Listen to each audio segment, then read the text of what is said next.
Good morning, good morning, good morning. Welcome to Coffee with T, and I'm T. Welcome to your daily dose of positivity. We are here today to inspire, encourage, and motivate you to just be 1% better than you were yesterday.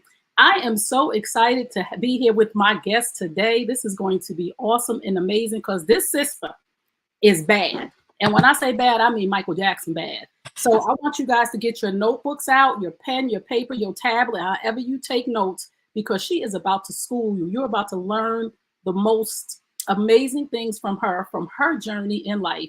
So I'm going to introduce my sister. Her name is Natalie B. McKenzie. She almost made me put my initial back in my name, but I said, let me mind my business. Let me mind my business because Natalie B. McKenzie sounds official. I'm like, uh-oh. So Natalie is the founder and CEO of the Whole Woman LLC. She is a philanthropist, a health advocate, a lifestyle coach, and an entrepreneur. Natalie B is on a mission to help women live their lives authentically and completely. Now, I did that intro for myself so that you could get to know Natalie really quickly. But I always like my guests to come in and introduce themselves so people can know what's important to you in your bio. Wow. Good morning. Good morning, Trey. What a pleasure to be here. I have enjoyed getting to know you. And I feel like we've known each other a long time, but we only met a few months ago. So thanks for having me in your space. And I'm loving that coffee with tea because it's still kind of coffee time for me. I am excited for that. Um, Trey, the B is important, not because we want to be cute or sound so official. The B is important because it's my maiden name. And I'm always my daddy's daughter first. So it's Bowen, Natalie Bowen McKenzie. And everything about me is so tied to being a Bowen. I love my family. I love the values. I love our heritage. And I love what we're about. So, hello, everybody. Thanks for having me on Coffee with Tea. Trey's an amazing woman with a wonderful story. And I am delighted to be in her circle. The Whole Woman is an international women's organization, and we're simply here to help women focus on being. We spend so much of our time doing, and you may notice my bio says yes, philanthropist, yes, entrepreneur, yes, the founder and CEO of The Whole Woman. And yes, we founded Fighting Atrocities Against Women Worldwide, our nonprofit arm. But I'm a wife. I'm the daughter of a woman from the islands and a man from the islands. I'm a water baby and I'm the baby of my family. And that's really who I am. I love people, I enjoy laughing, and I enjoy dancing. So here we are. Let's get to know each other and let's see how we can lift each other, be better than we were yesterday. That's my girl right there. I'm sorry, y'all. We did just meet each other not too long ago, but I do feel like I've known her for a lifetime. So, Natalie, I just want to start off because I'm always intrigued by how people were raised.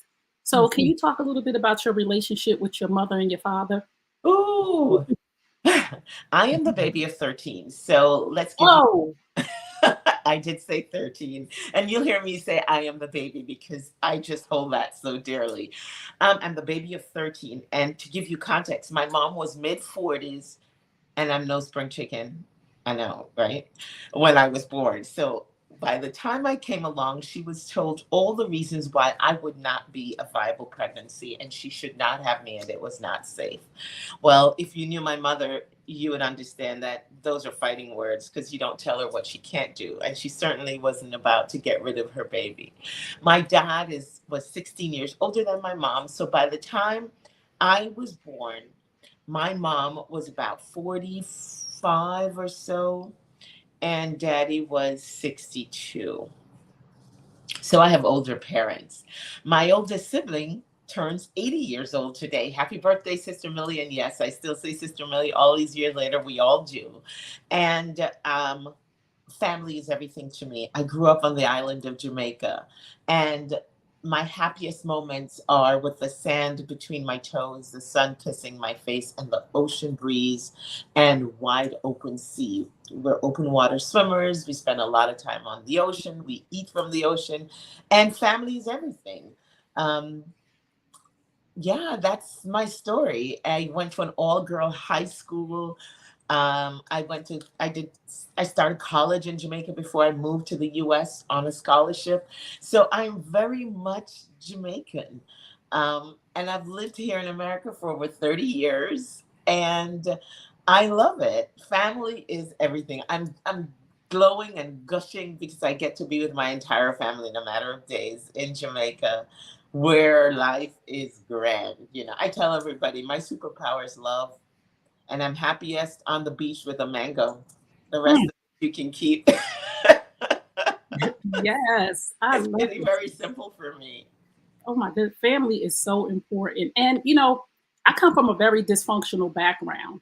So I love to glean from people who came from a safe environment because we need that. We need that balance because there are so many people that have come from different backgrounds, unhealthy backgrounds. And we need people to understand so we can go further with the new families that are coming out to understand that people can have healthy marriages and healthy lives.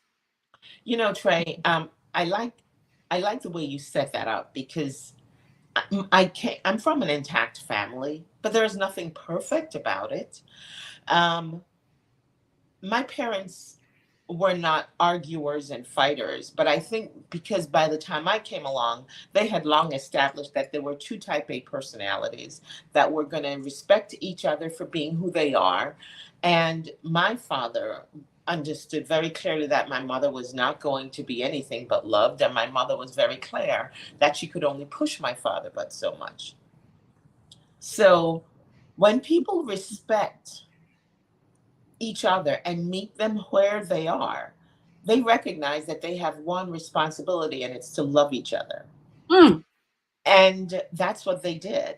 And I just this morning, I had a conversation with my husband who, from a very different background than I, intact family, yes, all the wonderful things, but he was raised that you're satisfied with what you're given, which is a very good thing. I was raised by a father who would say to each child, you know, your sister doesn't like that, don't do that. Or, you know, your brother likes that, so do that. My father raised us to be kind and considerate of each other, to give each other what they like, because he thought, as far as I'm concerned, we could afford to give each other what they want. And so my husband, to this day, I have to prod and pull out of him to tell me what he wants. I remember I used to fix him something to eat that he didn't like. But because he was so grateful that I wanted to give him something, he would take it. And it was probably 10 years into a relationship. I realized they didn't like it. I'm like, why wouldn't you tell me that? Because my dad was, you know, your sister likes that, give it to her. You know, your brother likes that. So very different backgrounds. Where one may say that is such a privileged way to be raised or that is such a spoiled way. No, it's a matter of perspective. mm, And so it's perspective. What may seem as intact to one person may not be so. Now, I can tell you in my family, we had a lot of fun. My father's attitude was very different from my mom. Dad was a man of few words, dry sense of humor, and was very clear on, you know, if you don't laugh at yourself, the world will laugh at you. So humor was a big thing. He's like, yeah. don't take it so seriously. My mother, on the other hand, was very exacting and you know, she shaped your mind. And as a young girl growing up, I remember my mom would say, don't you use your tears to manipulate people. So I grew up to be this woman who never cried. Woo! Wait a minute. Okay. What's her story? What was her experience that she put into us? Mm, However, there are two sides to that. One is I never was, it ensured I wasn't manipulative, yes. where daddy would say, tell me how you feel. My mother didn't talk about feelings. Wow. She was functional, she was about the boundaries. My mother was familiarity breeds contempt. Woo! Yeah. So you have two different things going on in the same household, and then you find the balance. Yes. Yes. And talk about perspective. About 2 months ago, my sisters and I were together, and of course, me being the youngest. Um, and we were talking about mommy and her traits. Now, my mother was a businesswoman. I think we had 4 stores going at once. She had a full-time job. And did I mention I'm the baby of 13? Yes. And so she was running a household with, staff help, and running her businesses with help, and managing everything. And she was a lay preacher, and she was involved in everything. Politics, the whole, don't ask me how she did it. But anyway, my sister said, I hate being late. I can't stand being late. And she was going on and on about time. And then she went on to say, every morning at 9 o'clock, Mama is running up the steps as if she doesn't know she needs to be at the store at 9. It would drive me crazy. And then she would stop to weed something out of the garden before she got to the car. And I'm looking at her going, I saw something different. Oh, I saw my mom making sure everything was handled before she went out the door. Not micromanaging, but multitasking, throwing orders over her shoulder, going out, make sure this is done, tell so-and-so to get this, you do this, da, da, da. And she dashes up the stairs and goes on to the next thing. And I thought, and then she was fully dressed, nails done, but stopped to weed the garden. come on. And so I saw this ever proficient, efficient multitasker, and my sister was thoroughly annoyed by the lateness. She is never late. Perspective. Perspective. Perspective. Same Yeah. household. Same household, different experiences. That's so powerful because I have an experience with my brothers and sisters. My brothers and sisters live with my dad, and I live with my mom. So when we talk about our parents, it doesn't lead to an argument, but it can, because their perspective of my mother, God rest her soul, was not my experience with my mother, and their perspective is so different and so skewed to me. But I can't tell them how they perceived my mother. And when they talk about my dad, being that I never had a relationship with him, I see something totally different. I don't think that he's a deadbeat. I understand that him and my mother got divorced and the children got caught in the crossfire. But when they talk about him, I don't feel that way about him because I don't have a relationship with him. But it's not because he's a bad person, and it's not because they see something better in him. It's just that their experience with him was different than mine. So that piece right there, perspective, Yep. is everything. And we have to respect everybody's perspective and the lens that they see from where they grew. That's right. So And you said different. Different doesn't mean bad. right. Different is just how you're experiencing it. I can't, even this conversation, Trey, I'm experiencing it through my lens. You are experiencing it through your lens. And there may be 4 or 5 viewers on. God only knows what they're seeing. Yes. We don't know. Yes. And we can't judge. That's it. No judgment. No, so I learned from my mom that I can get many things done at once. My sister, on the other hand, needs one system, one rhythm, one way. And she tells me every day, I don't know how you do what you do. The details would drive me crazy. And I look at her and go, I don't know how you do what you do. To get up the same time every day, to go to the same place, to do the same thing would drive me crazy. But we're both successful at what we do. Oh, wait, that Respect is, each other. yes. That's the key thing. Respecting the difference and understanding that there is value in my perception and yours. Wow, that is amazing. So it's Mental Health Awareness Month. May is Mental Health Awareness Month, and you have a background in health advocacy, and you're a wellness expert. So, and helping women, especially those in underserved communities. Why does this community of women stick out to you? Why are you so passionate about?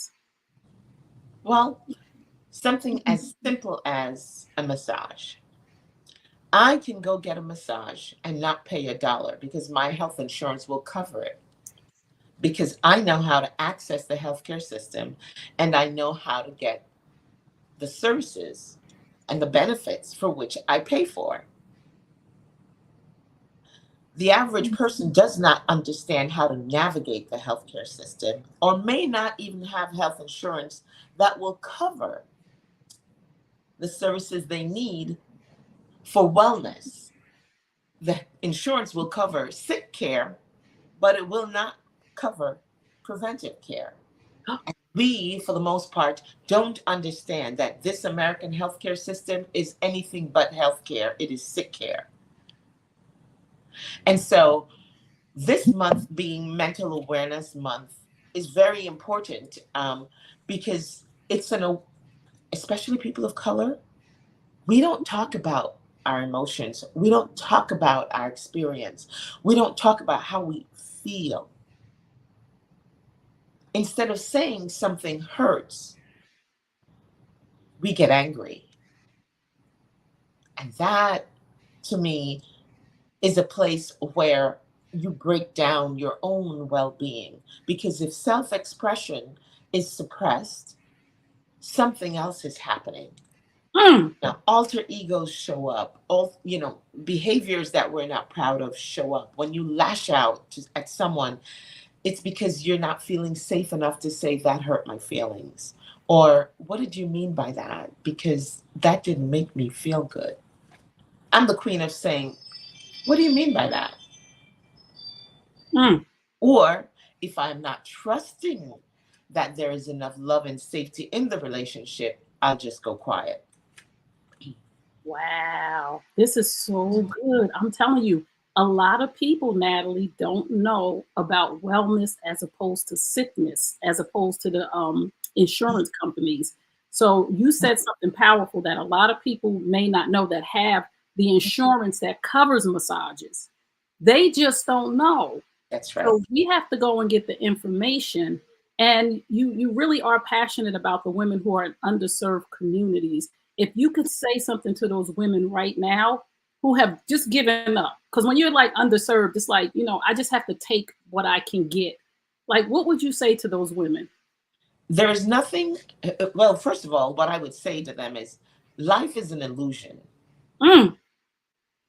So when I put my package together and I've taken the time to, put some tissue paper in the box, then I cover the gift and I put a little sticker on it, then I put a lid on the box, then I put wrapping paper on the box, and then I put ribbons on the box, and you think that's my reality, when in essence, all that's in the box is a little note card. Mm. But that same note card, if just tossed at you at the counter, like, take this, read it, you undervalue it. But if I take the time to package it nicely, put it together, and hand it to you with a little care and compassion, now you value that little card that's in it, and you'll take the time to read it. So what I say to people in communities that undervalues them, hence their services are limited, the services in your community are limited, is believe that you're worth more. Believe that what you think I have, you too can have. But most importantly, it's a matter of perspective. My mother would always say to us, poverty is a state of mind. It has nothing to do with what you have or not have. I didn't understand it as a child. As I got older, I realized poverty is a state of mind, because I thought we were wealthy. We weren't. We just lived our imagination. If we could imagine it, we could create it. Sunday dinners for us was a full table set with multiple settings, but I realized that everyday dinner was set and we sat for dinner as a family. But again, too, that's about all you can do when you've got all these kids running around. So Wow. here we are, this family who's not really wealthy, but for the person looking in thinks we are, because we just lived our imagination. So I say the people in communities that are underserved, live out your imagination. If you can read it and you desire it, go after it. And if all you have is tuna fish and crackers, make it the prettiest tuna fish and crackers you have. Wow. Wow, And this is so good. Keep when you going. go to the grocery store and if all you have is $5, buy something live, green, and leafy versus a packaged, colorful sugar laden, salty portion. Mm. Eat to live. Use your few dollars to eat to live, Eat to not live to eat. Ooh, I love this. I love this. I love this, Natalie. I'm gonna keep going. I'm having a little technical difficulties, but you can still hear me, right? I can hear you clearly. I see we've got a little gap, but that's okay. That's the beauty of going live. We live with it every day. It's Yes. Okay. life authentically. That was so good. Live out your imagination. I'm going to take that and I'm actually going to print that and post that in my office on the wall because we have limited ourselves to what it is that we see. And you said it's just an illusion. And we can do whatever it is that we want to do if we just believe. And I simply love that. Let me ask you this question. What's the hardest thing you've had to overcome? Ooh. Ooh. I know. What is the hardest thing I've had to overcome?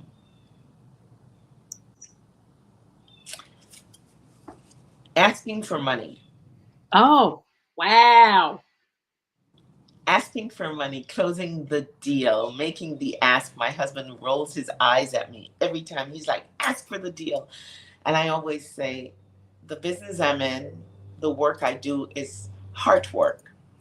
When you ask for the money, I feel like it cheapens Mm. the value in what we do. So I've had to really believe that the work I do is worth the value that I place on it. One, but more importantly, for me to continue to be of service to those in underserved communities, I need the almighty negotiating tool that this community uses, and that is the money. Woo! Natalie, you done stepped on my toes, girl. You done stepped on my toes. I'm trying to tell you, listen. So when asking for the money, and this is one of my questions that I have that's further down the list, but I'm going to go to it because you talked about this and that's so good. How do we not only ask for the money, but ask for help from people, ask for opportunities from people? And you talk about building relationships and shaping and nurturing them. How do you ask for what you need when you don't want to appear as an opportunist? Gosh, you just made me think of something. So if you ever dial my phone number, my direct mobile number, the voice message, or rather the greeting says, this is Natalie B, this is Natalie, or whatever it says. But more importantly, the focus is to get what you want, you give what you need. Oh, And so how I ask for the order or ask for the money is I first position myself to listen to the person on the other side. What do they want? Do I have what they need? Can I provide it and create value? whoa. And Okay, go ahead. I'm I, sorry. I set it up in a way that the next move is to ask me, what do I have to do to get this? This is so good. This is so So I give what I want, which is I want to be of value to you so you can be of value to me. And I always say, don't run in on situations asking people for stuff when you've done nothing for them. You've created no value. They don't know your name. You don't know who they are. You don't know what their hot buttons are. You don't know what matters to them. So it'd be like me, Trey, coming up to you saying, hey, Trey, I need you to go with me, go away for a weekend to do a retreat, to be a speaker. I haven't stopped to listen to you to realize that asking you to go away for the weekend is counterculture to the way you live your life. It's against the way you care for your family. Going away for the weekend is not what you do. It may sound good to me, but it's not a winning proposition for you. So if I don't know what you want, I can't get what I need from you. Natalie B. If you just tuned in, you tuned into Coffee with Tea. I am here with my sister friend who is dropping gems, Natalie B. McKenzie, founder and CEO of the Whole Woman LLC. And she just dropped some gems on us that if you did not write that down and you are trying to position yourself to win in any area of your life and you don't know how to ask, She just told you how to ask for what you need, how to ask for a mentor, how to nurture and build relationships. So when you're nurturing a relationship, and we got here by way of someone who is like a relationship nurturing expert, Deidre Tate, and I thank her for putting us together. So when you are nurturing relationships, how do you begin to nurture that relationship? How do you begin to nurture that relationship? How do you approach it again without seeming like you are trying to just take, even though you're trying to give something, but you don't know how, you don't know what your value add is? You know, Trey, I'm many things. One of them is very transparent. I'm also not perfunctory. And so I'm not very good at small talk for the sake of small talk. I'll Okay. just I'll smile and politely be present. But if there is really nothing purposeful to talk about, I have very little to say, which sometimes can be a little uncomfortable for others. And I'm working on that. But I listen. How I cultivate relationships is I listen. Okay. And I'm very spirit oriented. So people and I, like you and I, we met, we connected, boom, like collision, like whoa, here we go. And you and I couldn't shut up. We did. You've been on two of our shows, and we've 30 minutes, and it's like we're still talking at the end of the show and before the show. That's how I cultivate relationships. I literally connect with people on a spirit level, on a heart level, and then we can't stop talking. When I have to work hard at connecting with people, I typically just move on. It means it's not authentic, it's not genuine, and it's going to be forced. Sometimes we just need to give it enough space because people, if you have two introverted people that get together, it can sometimes be a little hard. I'm a fake extrovert. I'm really introverted and I show up as an extrovert because it's required of me. But I really just wait for that connection. It's spirit for me. It's we connect, we resonate, and it's like, yes, let's go. We can't stop talking. I'm a talker. I'm the baby in my family. I had to scream for attention or I'd just get left behind. It's I like, love it. She said, I'm a fake extrovert. I am. I love that. So I don't let me ask this question too. Let's talk about building that trust muscle, right? Because that is one of your key things that you like to engage in, building trust. I know that building trust is of a great importance to you. Why is trust a core value for you? How soon should you trust someone? And once trust is broken, how do you rebuild it? Oof, that's a lot going on. Um, how do you build trust? At first, how do you even know to trust somebody, right? Because I hear a lot of women in particular, since we do a lot of stuff with women, I hear a lot of women say, I don't trust women. How do you know to trust? So here is what's going to probably startle most people. I do with you what I hope you will do for me. I assume you're a good person that is worthy of being trusted. So I start everybody at 100. You work your way down. Whoa.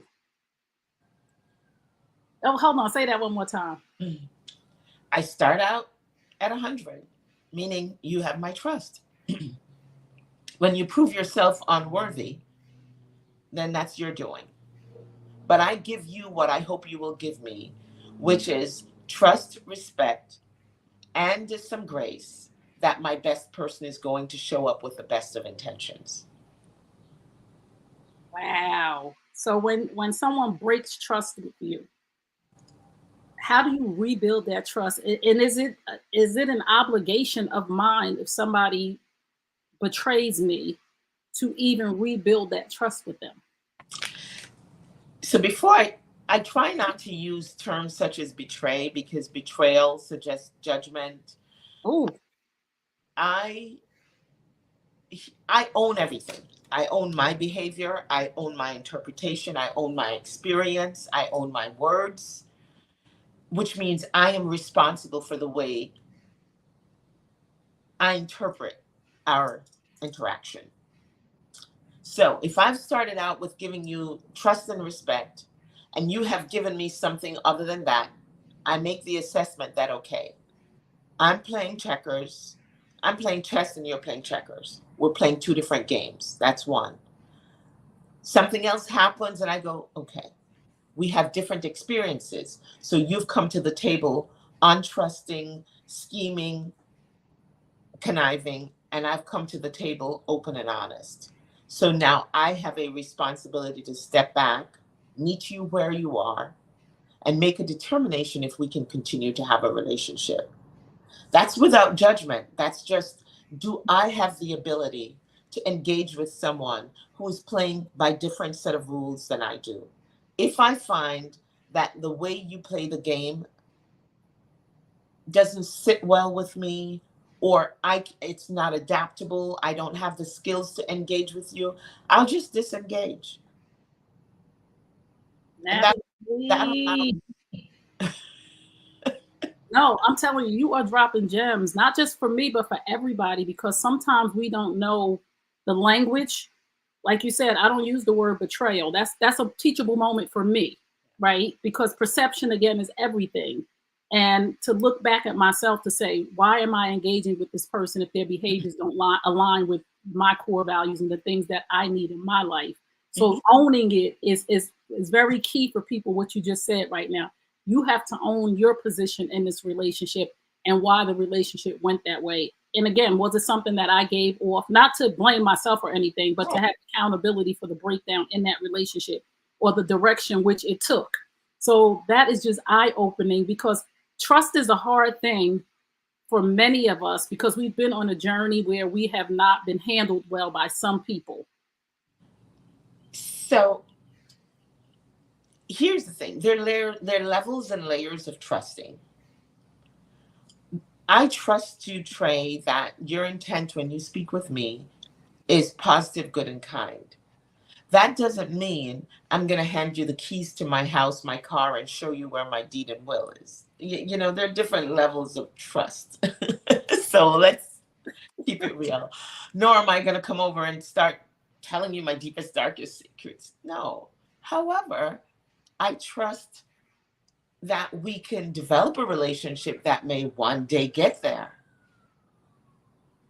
So if when we get into conversation, I almost said get on the phone, but I'm like, that is so unlikely, because if anybody knows me, they'll tell you I've got a 10-minute rule on the phone.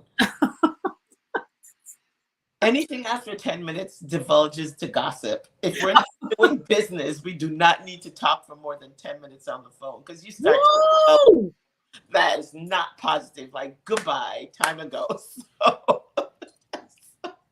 Hold on, I hope they caught that gem. I hope they caught that gem. Anything past 10 minutes is gossip. Natalie is the master right now. I'm sorry, I'm like so cut and dry, but it's like after 10 minutes, like, what are we talking about?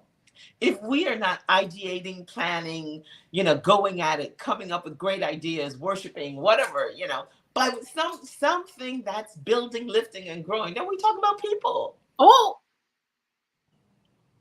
Natalie, I'm about to throw my shoe. I don't even have a shoe on. I'm about to go get one of my shoes and throw it, because you just stepped all on my toes, and everybody else that's listening. Y'all gossiping. Y'all ain't building nothing after 10 minutes. Y'all, we taking a 10-minute. That's the new thing. The Natalie B 10-minute rule. We gonna coin that, girl. I'm not even playing. You just fooled me to death just now, because I'm just thinking about the conversations that I've had after 10 minutes.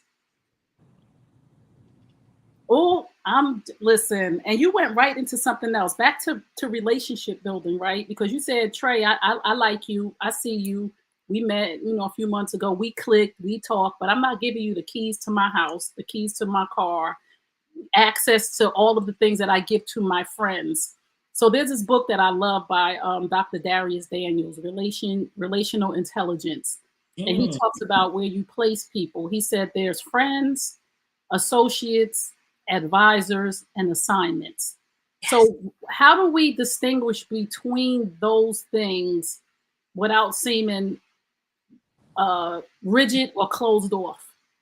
Oof.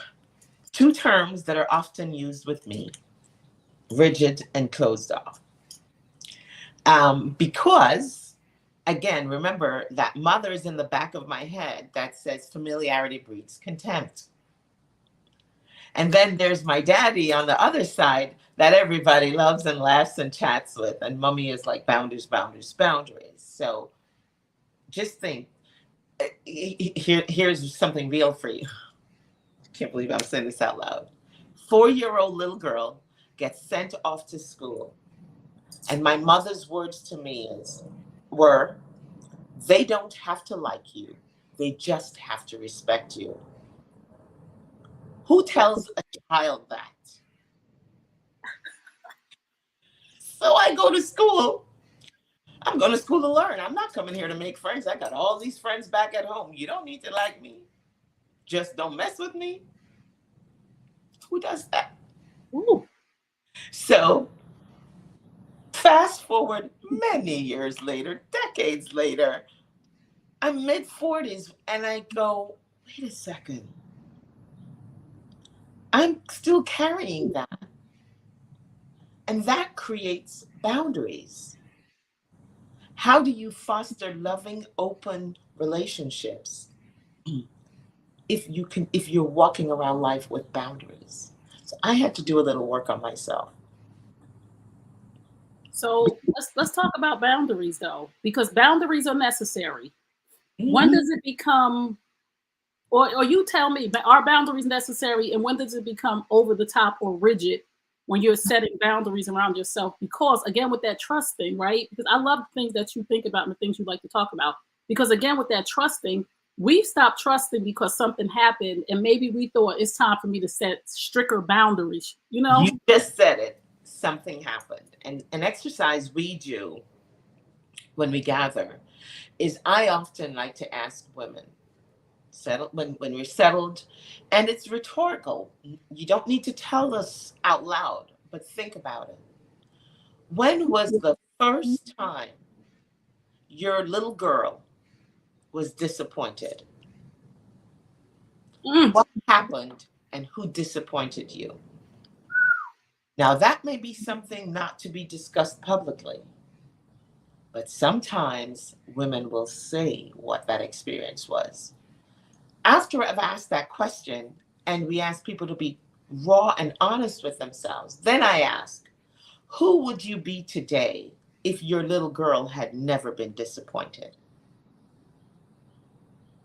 Because that disappointment shapes how we show up in life, especially if you haven't acknowledged it and done the work on it. You're gonna make me cry.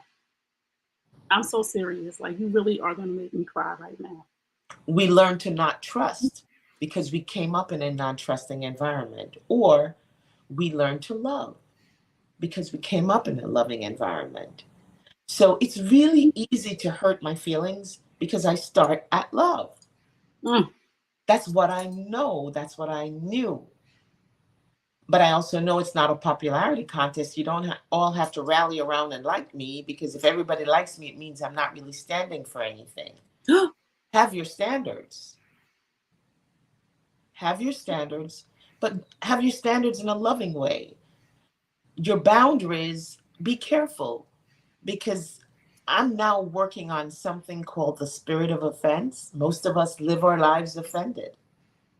And a spirit of offense builds a fence that we call boundaries. But sometime in life, you turn around and it's just you behind your big, bad wall of offenses, living your life offended, blocking out all the joy and love that was intended to come into you. Girl, this is a master class. And I know that you do this with women. And this is so necessary, that women have to stop living in the past of the things that hurt them so long ago. How do we begin to heal from the childhood, not only the childhood wounds, but the adult wounds with the first relationships that we were in that we just didn't know any better? How do we begin to start the process of being honest with ourselves? there's the expression that says children live what they learn and they learn what they live. And so we have to be very mindful and again, conscious of what we experienced in our childhood and look to see what served you well and what didn't. One of the things I started doing in my early 30s was really peeling back the onion of the complex person of who my mother was. And I realized my mom didn't cultivate a lot of friendships because she spent a lot of time protecting self because of the distrust and the disappointments that she had in her young life. Mm. And a lot of that I'll get into later as I tell the story, but I had to recognize that there were some things, not just myself, but my siblings, my other siblings, because we all came from the same place. We all had the same experiences with our own interpretations.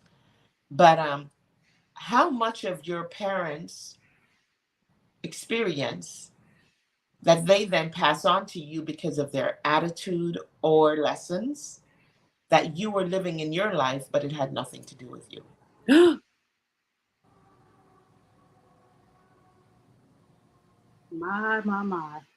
So if you think about your mom never liked chicken, so she never cooked chicken. So you didn't grow up eating chicken, and you become the adult who doesn't like chicken for no reason other than chicken wasn't a part of your experience. I know that's rudimentary, but I wanted you to think about it in that most basic way. My mother always said children don't wear red. You're not a Jezebel. Little girls don't wear red. I mean, she had these rules. Red, we associated red with being a Jezebel. Jezebel in the Bible was not a good woman. So, no, Right. things like that. Can you break it down to the most rudimentary thing? Wow. Wow. Those disappointments that linger. Yeah. If you don't do the work. If you don't, and here's something else. I grew up eating vegetables as snacks. Don't laugh at me because of the way I say that vegetables. I'm trying to say the American way. Right? As a snack. So we'd go to the fridge and have cucumbers and they're cold and tomatoes, etc. So I grew up snacking on healthy food. I am not a sweet eater. I don't like a lot of sweet things. I'm not a big snacker. I'm a foodie. I like good quality food. I like my food plated. I don't like a lot of food, but that's because that's what I was raised with. So look at what the little attitudes, the little idiosyncrasies that were put into you. Take a moment to peel it back and say, okay, this serves me well and this does not. Mm. I was just talking about this with, when somebody in my family yesterday, me and my cousin were actually talking on the phone. We were talking about how we were raised amongst drinkers, alcoholics. And we were just talking about how we made a conscious decision now that I don't have to be a drunk. If y'all want to be a drunk, then you get to be a drunk, but that's not a good experience for me. I don't want to throw up. I don't want a headache. I don't want a hangover the next day. But then how do you get past when you are around those people who have not changed, who now judge you? And I had a conversation with my brothers and sisters one time when they came to visit, and I don't drink as much as them anymore, and I don't judge them. And I had to tell them because it turned into this big whole, almost a fight, that they were mad at me because I did not want to drink shots. I didn't want to take shots with them. And oh, you could take a shot. And I'm like, I don't want to take a shot. So the next day after everybody was sober, I had to talk to them and say, listen, don't judge me because I've changed, and I won't judge you because you haven't. So Mm. how do you navigate through those who have not changed or grown, but judge you because you have changed for the better? I can show you better than I can tell you is what comes to mind. And Whoa. being a talkative person all my life and feeling like I had to have the last word, first word in, last word out, that's kind of what you do when you're the youngest kid. I don't have the emotional currency to spend on things that have no intrinsic value. So we don't have to talk about it. Enjoy your drink. And I will enjoy my drink, whether it's cola champagne or champagne, or it's shots or it's knots, whatever. But we don't need to put words on everything. And so I have just gotten to a place where I let my silence do the work. And if we're going to spend time together, believe that it's because I want to be in your presence. Let's enjoy that time together. Woo, And woo. if being in your presence does not make me feel good about myself, then I'm going to choose not to be with you. I get to love you from a distance. Wow. And that's anybody. People get so, again, you talked about offense. People get so offended over everything that it's like we're tiptoeing around in life as not to offend people, but we're not even trying to offend anybody. We're just navigating through life to make sure that our mental health is well, right? So to make sure we're well in our mind and in our spirit and in our body. But when you do that, it causes such discord when people have not grown. But I love the I don't have to say it. I can show you better than I can tell you. Because sometimes if a person is not ready to receive, they're not going to hear the words Yes. anyway. And if being in their presence requires you to behave in a way that is counter to your well being, then you have a responsibility to make the decision as to whether or not you expose yourself to that, whether it's family, friends, what once you can make the decision to participate or not, I think the responsible thing to do is to make that decision. I have decided not to attend events, places, and gatherings because when I think about it, is my authentic way of showing up and what they require of me are not in sync. So I'll send you great vibes and good love and wonderful, I hope you have a wonderful time, but I don't have to be present to be uncomfortable. Wow. I'm at a stage in my life where I don't have to be uncomfortable. Yes, we taking this, Natalie. So, and you do it, I try to do it as respectfully as possible. And it's for my well-being because I am raw. I'm not coming with a whole lot of um, games. I don't have the games. I don't have the gamesmanship for that sport. So I can't play. So I just won't go. I don't Mm. want to play rugby with my heart. I don't want to Woo! play rugby with my life and my person. I just Mm. want to chill. This is so good. This is, So I pulled out from my little jar of success and inspiration that I keep on my desk, gift from one oh, of this is so good. my, Yes, I Natalie. pulled it out and I hadn't read it until now. So now I'm going to read it for you. Wow. Every day may not be good, but there is good in every day. Wow. And that's how I try to treat people. This is so apropos with our conversation, because people are not their behavior. I am not my behavior. I may be reacting to a moment in time, a situation, but it doesn't mean that's who I am. So if my best self didn't show up, give me a little grace and see if you can find out what the circumstances are. And that's how I try to treat people. You are not your behavior. That's so good. Let's go into grace. Let's talk about grace. Because when we hear the word grace, and first I want you to tell me what your definition of grace is. Um, my definition of grace. Forgive us our trespasses as we forgive those who trespass against us. Oh, that's so good. So Yes. every time I go to say, I serve a forgiving God and He's going to wipe my slate clean, am I wiping your slate clean? That's Because easier said than done. it says it in His word. I didn't make it up. He said it. He says, forgive us our debt as we forgive those who trespass against us. So as I'm asking for you to wipe my slate clean, I have to be wiping the slate clean for whomever it is I'm holding a torch for. But that's so much. easier said than done, especially when a person is behaving or handling you a certain way or attacking you or things are going on. And this is why we're here to talk about this, because grace is important, right? And grace is forgiving those who trespass against us as we're forgiven for our trespasses. That's such a profound thing, but it's so much harder to do when a person is treating you bad. So let's just chime in on the power of grace and how we extend that when we don't want to. I don't want to give you grace right now because grace is connected to forgiveness. So here is how I am operating. Notice it is continuing. Okay. Present participle. I'm operating in the space that says,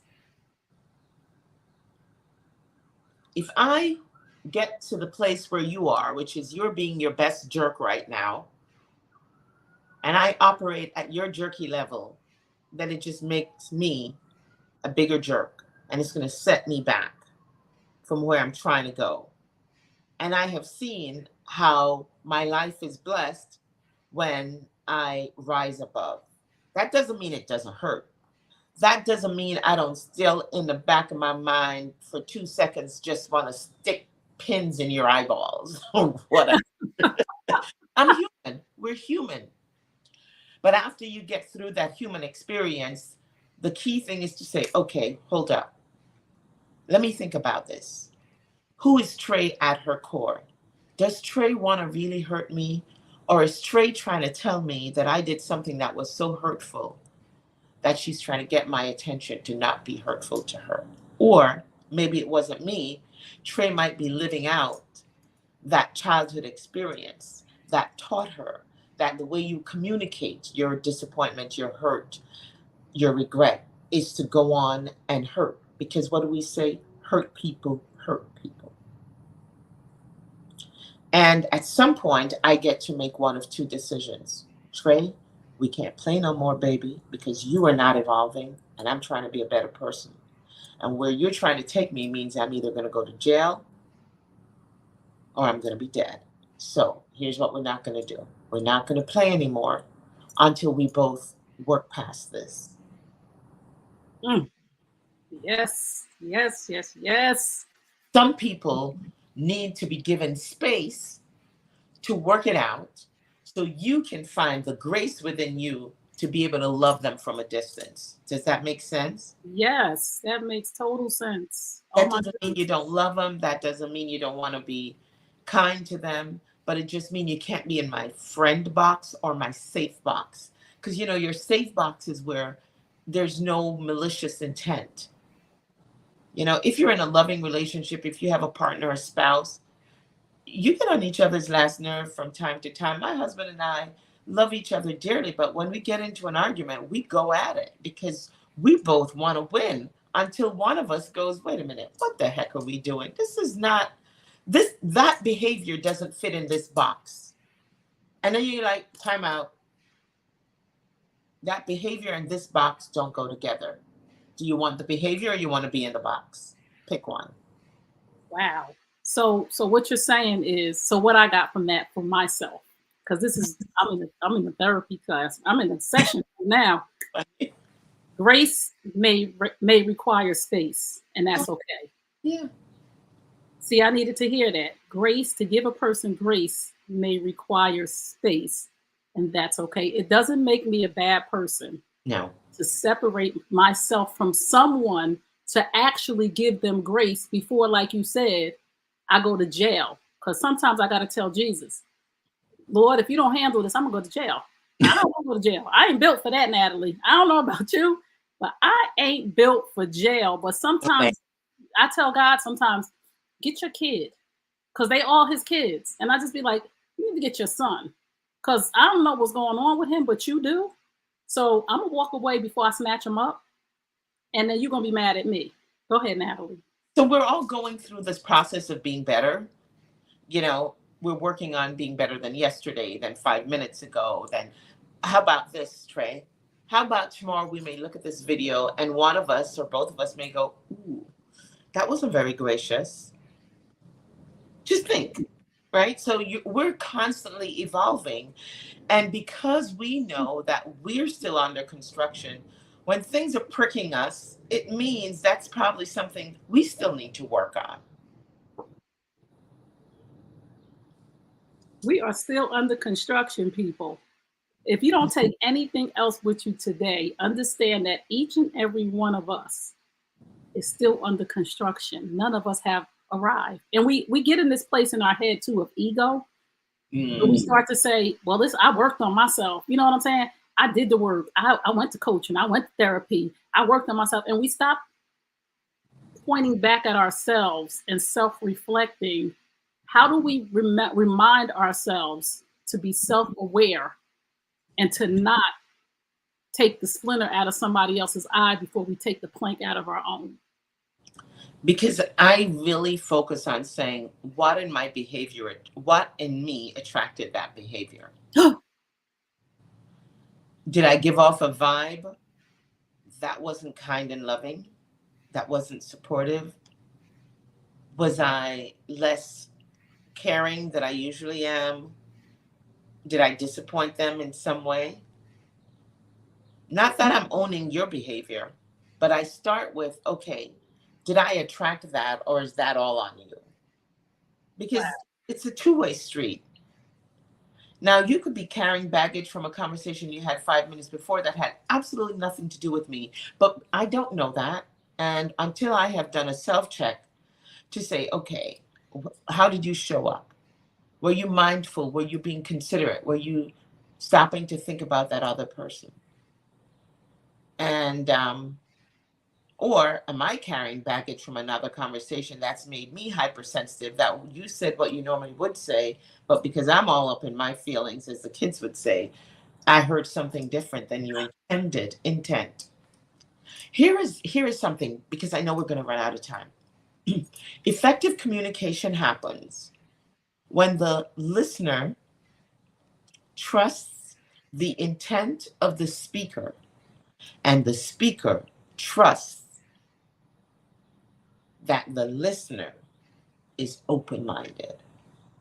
Wow. Intent. Wow. That is so good. Natalie, I love you so much. Like you are like a breath of fresh air. One, because of your wisdom and your knowledge, and the fact that I can feel growth in you, not only in this moment, but in the future. And that's very delightful to me to know that there's going to be growth in you in the future and that this is not just it for you. Because a lot of people I sit and I'm like, is this it for them? Because that makes me nervous. But also your kind spirit. And I know you are a matter of fact person, but your spirit is kind. Like yours, I feel comfortable and at peace around you. I really do. Like in your tone and your demeanor. I love the fact that you are strong, and I feel you're strong, but I also feel your vulnerability and your softness all at the same time. And a lot of people don't have it. It's and or. You know Mm. what I'm saying? It's one of the other. You're either rigid and hard, or you're soft and beautiful, but you embody all of that. So I just want to give everybody the opportunity. I want you to talk about your shows.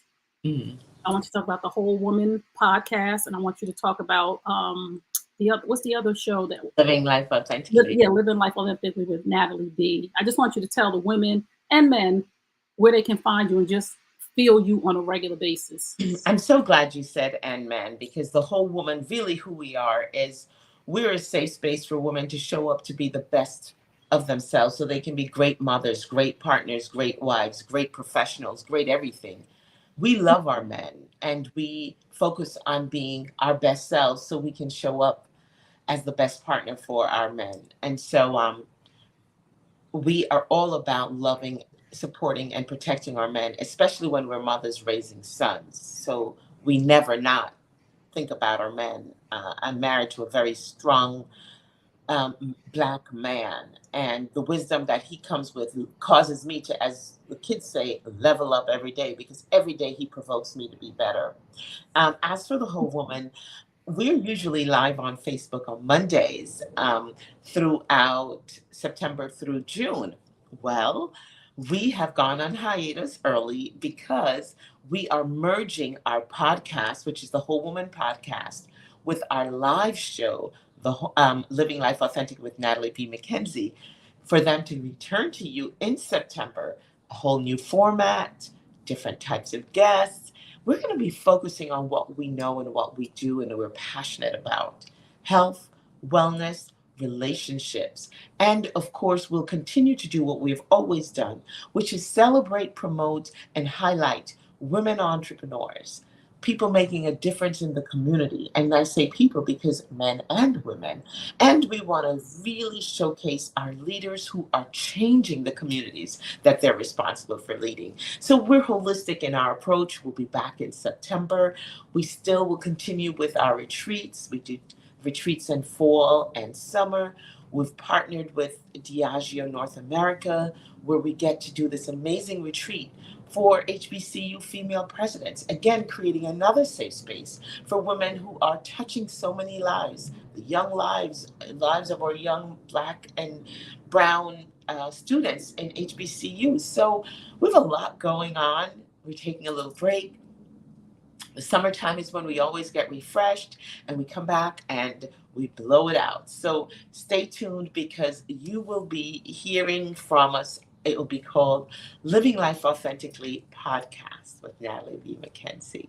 And you'll be able to see us where podcasts are heard. We're on the ONNJ network, which puts us on Roku. We're on Facebook. We have the Whole Woman YouTube channel. We're on Instagram, The Whole Woman. We're on Facebook, The Whole Woman. And if all else fails, just find Natalie B. McKenzie, LinkedIn, Facebook, Instagram, and you'll connect with us. Thank you so much, Natalie, for being here. This was a pleasure to talk to you. And we have to do this again because there's so many more questions that I have. I have like 999 questions. Because I was trying to get what I needed today, which is selfish, but I ain't trying to be selfish. But I knew from us speaking before that you are a wealth of knowledge, and not only a wealth of knowledge, but a cup of wisdom. And that's what we need now in these days and times that we are going through right now, because it is a little bit stressful out right now because of everything that's going on in the world, financially, spiritually, emotionally, people's mental health. A lot of people are taking their own lives, and we need people to come on with positive vibes. We need people to come on who are willing to teach people how to balance their lives, how to get what it is that they need, and how to ask for those things. And I thank you. And I ask that God would bless you tenfold for saying yes, and that your cup would always be full. And in the words of Miss Natalie B, I wish you enough. Is there any final words you would like to give our listeners? You have been such a blessing. You are such a delightful person. I have so much respect for what you're doing in the autism space. I celebrate your evolution, and I want to be there to cheer you on as you soar and your wings spread. And I just want to blow your wings on so you can go on and continue to be your best self as you nurture and love upon your family, as you give back to the community. Thank you. Thank you so much. Thank you, everybody, for tuning in to Coffee with Tea. My name is Trey Kearney. I'm a certified life and relationship coach. I hope that we poured into you. I hope that you feel inspired, encouraged, and motivated to be 1% better today than you were yesterday. Peace and blessings. Remember what I tell you at the end of all my broadcasts. You deserve the best. Yes, I'm talking to you. You deserve the best. Now go get it. Peace and blessings, and we'll see you soon. Mwah.